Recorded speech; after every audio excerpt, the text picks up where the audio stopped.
ಹಾ ಹೇಳಿ. ಇವತ್ತು ಶಿವರಾಮೇಗೌಡ ಕುಟುಂಬದ ಸಮೇತ ಓಟ್ ಹಾಕಕ್ಕೆ ಊರಿಗೆ ಹೊಂಟವ್ರೆ. ಯಾವತ್ರಲ್ಲಿ ಹೋಗ್ತಾ ಇದಾರೆ? ಎಲ್ಲ ಒಯ್ತಾ ಇದ್ದೀವಿ ಅಂದಮೇಲೆ ಕಾರಲ್ಲೇ ಒಯ್ತೀವಿ. ಮುದ್ದು ಸೊಸೆ ಮುದ್ದು ಸೊಸೆ. ನೋಡ್ದೇನವ ನಿನ್ ಮುಂದ್ಗುಟೆಯ ಏಟ್ ಆಂಕರ್ದಲ್ಲಿ ಮಾತಾಡ್ಬಿಟ್ಟು ಹೋಯ್ತಾವಳೆ. ಇವಳನ್ ಮಾತ್ರ ಸುಮ್ಕೆ ಬಿಡಕ್ಕಿಲ್ಲ ಚಿತ್ರ. ನನ್ನ ಮಗನ್ಗಿಂತ ಗತಿ ಕಾಣಿಸೋಳಲ್ವಾ, ಇವಳಿಗೆ ನಾನೆಂತ ಗತಿ ಕಾಣಿಸ್ತೀನಿ ಅದನ್ನು ತೋರಿಸ್ತೀನಿ.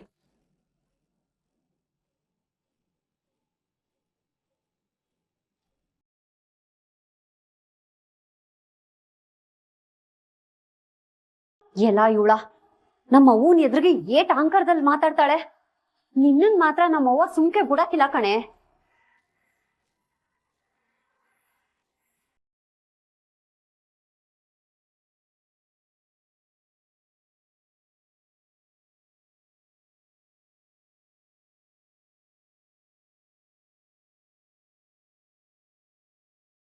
ಹಲೋ, MLA ಕ್ಯಾಂಡಿಡೇಟ್ ಬೆಟ್ಟಯ್ಯನವ್ರಿಗೆ ನಮಸ್ಕಾರ. ಅರ್ಥ ಆಗ್ಲಿಲ್ಲ. ಕುದುರೆ ಸಿಕ್ಕಿದ್ಮ್ಯಾಗ ಹತ್ಬೇಕು ಬೆಟ್ಟಯ್ಯ, ಇಲ್ಲ ಅಂದ್ರೆ ಆ ಕುದುರೆ ಸಿಗೋ ತನಕ ಓಡ್ತಲೇ ಇರಬೇಕು. ಶಿವರಾಮೇಗೌಡನ ಪೋಸ್ಟರ್ನ ಗೋಡೆ ಮ್ಯಾಗ ಅಂಟಿಸಿ ಅವ್ನು ಮರವಾದೆ ಹೋಗಂಗ್ ಮಾಡಿ ನಿಮ್ಮನ್ನ ಗೆಲುವಿನ ಕುದುರೆ ಮಾಡಿರೋಳೇ ನಾನು. ಅಂದ್ಮ್ಯಾಕೆ ಶಿವರಾಮೇಗೌಡರು ಗೆಲ್ಲಕ್ಕಾದತೆ? ಅವಕಾಶನ ಬಳಸ್ಕೊಂಡು ಗೆಲುವನ್ನ ದಕ್ಕಿಸ್ಕೊಳ್ಳೋದಲ್ಲ. ಕಿತ್ಕಳ ಕಲೆ ಗೊತ್ತಿದ್ರೆ ಮಾತ್ರನೆಯ ರಾಜಕೀಯದಲ್ಲಿ ಉಳಿಯಕ್ಕೆ ಬೆಳೆಯಕ್ಕೆ ಒಂದು ಅವಕಾಶ ಅಂತ ಸಿಗ್ತದೆ. ಒಂದು ಹುಲಿನ ಬೇಟೆ ಆಡ್ಬೇಕಾದ್ರೆ ಬೆಕ್ಕು ನಾಯಿ ಹೋದ್ರಾಯ್ತದೆ, ಎರಡು ಕಡೆಯಿಂದನೂ ಪ್ರಯತ್ನ ಇರಬೇಕು, ಆಗ್ಲೇ ಒಳ್ಳೆ ಬೇಟೆ ಆಡಕ್ ಸಾಧ್ಯ. ಅಂದ್ರೆ ನೀನ್ ಹೇಳೋದೇನೋ ಶಿವರಾಮೇಗೌಡ ಹುಲಿ, ನಾವು ನಾಯಿ ಬೇಕು ಅಂತನ? ಅದೇ ತಾನೇ ವಾಸ್ತವ. ನೋಡಿ, ಯಾವುದೇ ಕಾರಣಕ್ಕೂ ಎಲೆಕ್ಷನ್ ಆಗಿ ಶಿವರಾಮೇಗೌಡ ಗೆಲ್ಲಬಾರ್ದು. ಅದಕ್ಕೆ ನೀವೇನೇ ಸಹಾಯ ಕೇಳಿದ್ರು ನಾನು ಮಾಡ್ತೇನೆ. ಟೈಮದೆ ಕೊಡ್ಬೇಡಿ, ಏನಾದ್ರೂ ಒಂದು ಮಾಡಲೇಬೇಕು. ನಿಮ್ಮಿಬ್ಬರ ನಡುವೆ ಅದೇನ್ ನಡೆದೋದೋ ನಂಗೆ ಬೇಕಾಗಿಲ್ಲ. ಆದ್ರೆ ನೀವು ನಂಗೆ ಸಹಾಯ ಮಾಡ್ತೀನಿ ಅಂದ್ರಲ್ಲ, ಒಟ್ಟು ಸಾಕು ನಿಮ್ ಜೊತೆ ಕೈ ಜೋಡ್ಸಕ್ಕೆ. ಒಟ್ನಲ್ಲಿ ನಮ್ಮಿಬ್ಬರು ಉದ್ದೇಶ ಒಂದೇಯ, ಆ ಶಿವರಾಮೇಗೌಡನ ಸೋಲು. ಈ ತಲೆ ಜೊತೆಗೆ ನಿಮ್ ಪ್ರಯತ್ನ ಸೇರಿದ್ರೆ ಗೆಲುವು ನಿಮ್ದೇಯ. ಸರಿ, ಹಂಗಾದ್ರೆ ನಾನು ಏನ್ ಮಾಡಬೇಕು ಅಂತ ಯೋಚನೆ ಮಾಡಿ ನಿಮಗೆ ಫೋನ್ ಮಾಡ್ತೀನಿ.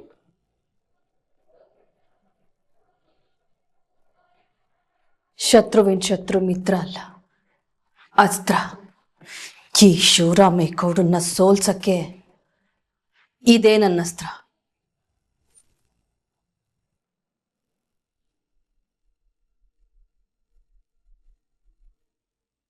ಅಣ್ಣ ಅಣ್ಣ,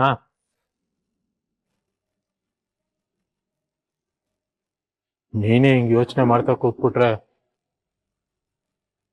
ಅಟ್ಟಿನಾಗ ನಮ್ಗೆ ಯಾರಿಗೂ ಕೈಕಾಲೇ ಆಡಕ್ಕಿಲ್ಲ ಕಣಣ್ಣ.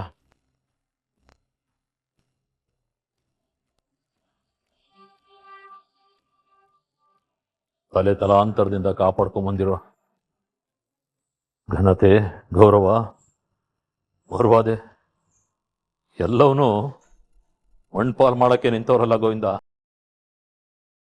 ಯೋಚನೆ ಮಾಡದೆ ನಾನೇನ್ ಮಾಡ್ಲಿ?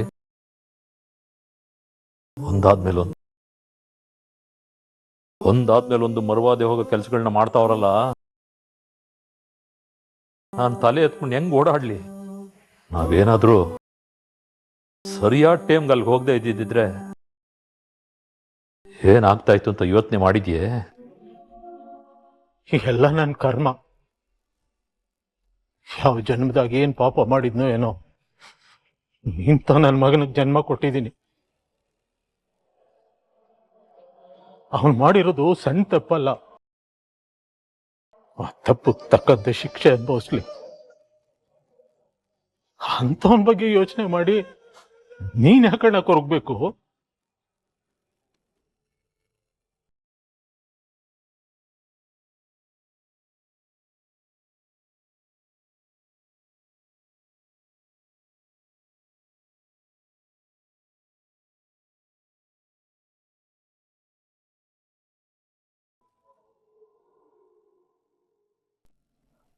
ನನ್ನ ಕೂಟ ಮಾತಾಡದೆ ಇರೋದಕ್ಕೆ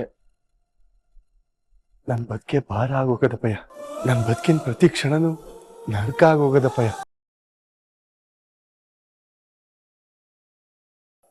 ಅಪ್ಪಯ್ಯ, ನಾನು ಮಾಡಿರೋ ಎಲ್ಲ ತಪ್ಪಿಗೂ ಕ್ಷಮೆ ಕೇಳ್ಬಿಡ್ತೀನಿ. ಒಂದೇ ಒಂದು ಕಿತ ನನಗೆ ಕ್ಷಮಿಸ್ಬಿಡು ಅಪ್ಪಯ್ಯ. ಇನ್ಮೇಕಿಂದ ನಂಬಿಕೆಗೆ ಮೋಸ ಮಾಡ್ದಂಗೆ ನೀನ್ ಹೇಳ್ದಂಗೆ ಬದುಕ್ತೀನಪ್ಪಯ್ಯ. ನನ್ ಬದುಕಿರೋ ಗಂಟ ನಿನ್ ನಂಬಿಕೆಗೆ ಮೋಸ ಮಾಡಕ್ಕಿಲ್ಲ ಅಪ್ಪಯ್ಯ.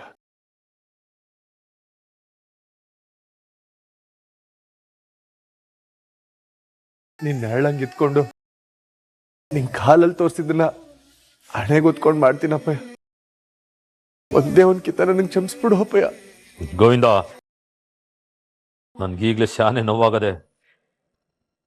ಅದರಲ್ಲಿ ಪದೇ ಪದೇ ನನ್ನ ಮುಂದ್ಗುಟೆ ನಿಂತ್ಕೊಂಡು ಇನ್ನು ನೋವು ಮಾಡಬೇಡ ಅಂತ ಹೇಳು ಗೋವಿಂದ. ಅಪ್ಪಯ್ಯ, ನಾನು ಮನೆಯಾಗ ನೆಮ್ಮದಿಯಾಗಿರ್ಬೇಕಾ ಬೇಡವಾ? ಎಲ್ಲಾದ್ರೂ ಹಾಳಾಗಿ ಹೋಗ್ಬಿಡ್ಲ ಕೇಳು ಗೋವಿಂದ. ಬೇಡ ಬೇಡ ಬೇಡ ಅಪ್ಪಯ್ಯ. ನನ್ನಿಂದಾಗಿ ನೀನೇನು ಹೋಗೋದ್ ಬೇಡ ಅಪ್ಪಯ್ಯ. ನನ್ ಮುಖ ನೋಡಕ್ ನಿಂಗೆ ಆಟೋ ಹಿಂಸೆ ಆಗ್ತೈತೆ ಅಂತಂದ್ರೆ ನಾನೇ ಹೊರ್ಟೋಯ್ತೀನಿ.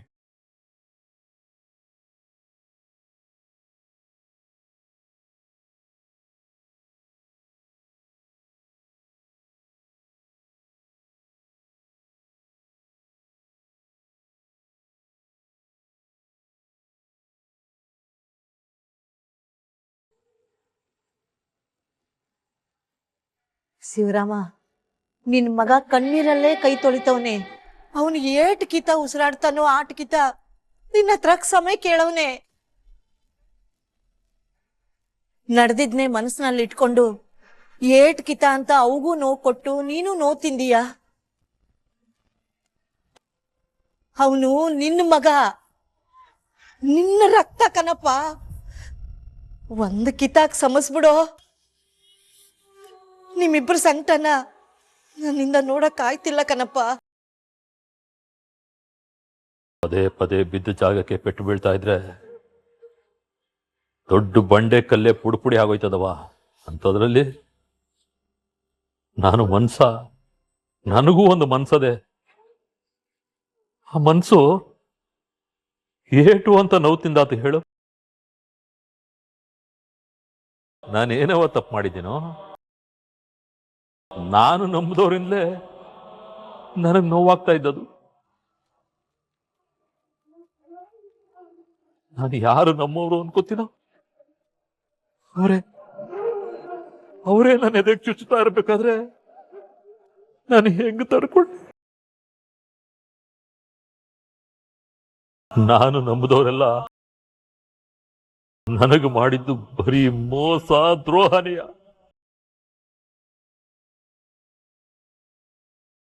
ನಾನು ಅವ್ರ ಮೇಲೆಲ್ಲ ಬೆಟ್ಟದಷ್ಟು ಆಸೆ ಮಾಡಿಕೊಂಡಿದ್ದೆ. ಆದ್ರೆ ನನಗೆ ಸಿಕ್ಕಿದ್ದು ಅದೇ ನಿರಾಸೆನೇ. ಅವ್ವ, ಬೇರೆಯವ್ರು ಮಾಡೋ ನೋವೈತಲ್ಲ, ಅದನ್ನ ಹೇಗಾದ್ರೂ ತಡ್ಕೊಂಡ್ಬಿಡ್ಬೋದವ. ಆದ್ರೆ ನಮ್ಮವರು ನಮಗ್ ಮಾಡೋ ನೋವೈತೆ ನೋಡು, ಅದನ್ನ ತಡ್ಕೊಳ್ಳೋದು ಶಾನೆ ಕಷ್ಟ ಕಣವ. ನಾನು ಎಷ್ಟು ನೋವು ಅಂತ ತಿಂತಾ ಇದ್ದೀನಿ ಅಂತ ನನಗ್ ಮಾತ್ರ ಗೊತ್ತು ಕಣ. ಎಲ್ಲರನ್ನು ದೂರ ಮಾಡ್ಕೊಂಡು ನಾನೇನ್ ಸಂತೋಷವಾಗಿದ್ದೇನೆ? ನನ್ನ ನೋವನ ಯಾರ ಹತ್ರ ಹೇಳ್ಕೊಳ್ಳವ? ಯಾರ ಹತ್ರ ಹೇಳ್ಕೊಳ್ಳಿ?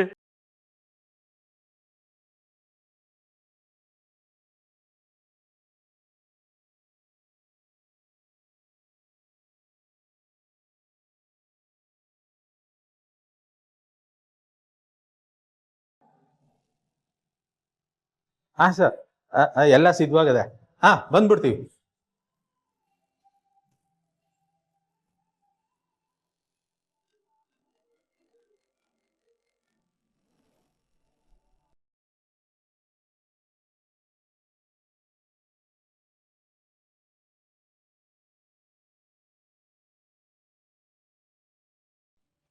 ರೀ ಯಾಕ್ರಿ?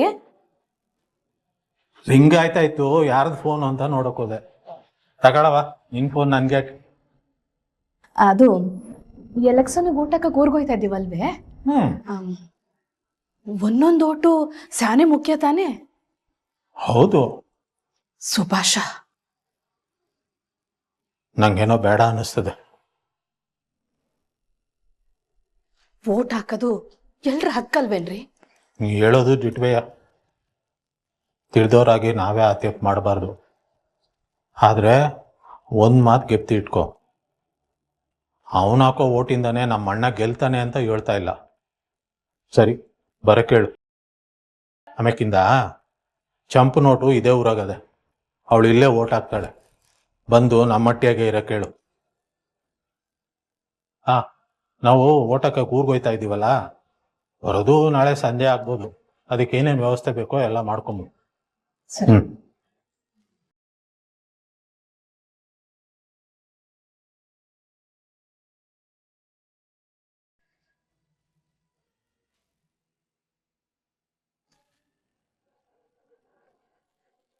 ಲೇ ಸುಭಾಸ, ಓಟ್ ಹಾಕಕ್ಕೆ ಊರಿಗೆ ಹೋಗ್ಬೇಕು. ಬಿರನ್ ಬಾ ನಿನ್ನ ನೆಂಟ್ರನ್ ಕಟ್ಕೊಂಡು. ಸ್ನಾನ ಅನ್ಕೊಂಡು 1 ಗಂಟೆ ಮಾಡಬೇಡ, ಇಲ್ಲಿಗೆ ಬಂದು ಮಾಡುವಂತೆ. ಇಲ್ಲಿಗೆ ಬನ್ನಿ.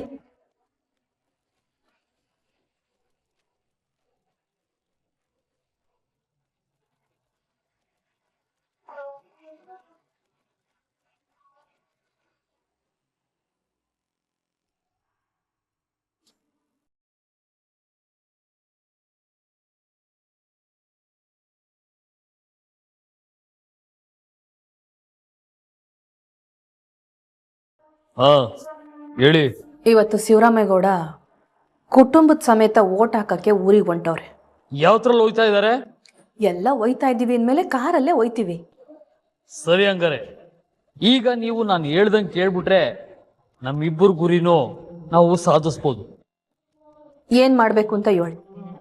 ನಾನು ಈಗಲೇ ನಮ್ಮ ಹುಡುಗರ ಕೈಲಿ 50 ಲಕ್ಷ ರೂಪಾಯಿ ಕೋಟಾ ನೋಟನ್ನ ಕಳಿಸ್ಕೊಡ್ತೀನಿ.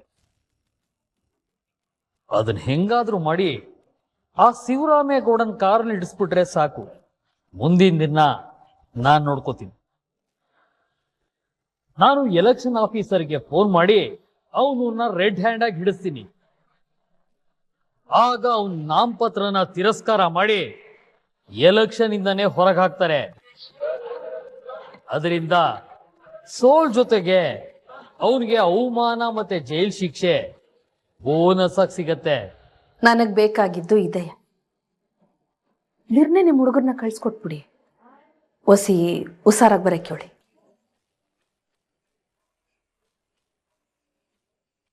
ಶಿವರಾಮೇಗೌಡ, ಇವತ್ತಿಗೆ ನಿನ್ ಕತೆಗೊಂದು ಇತಿ ಆಡ್ತೀನಿ.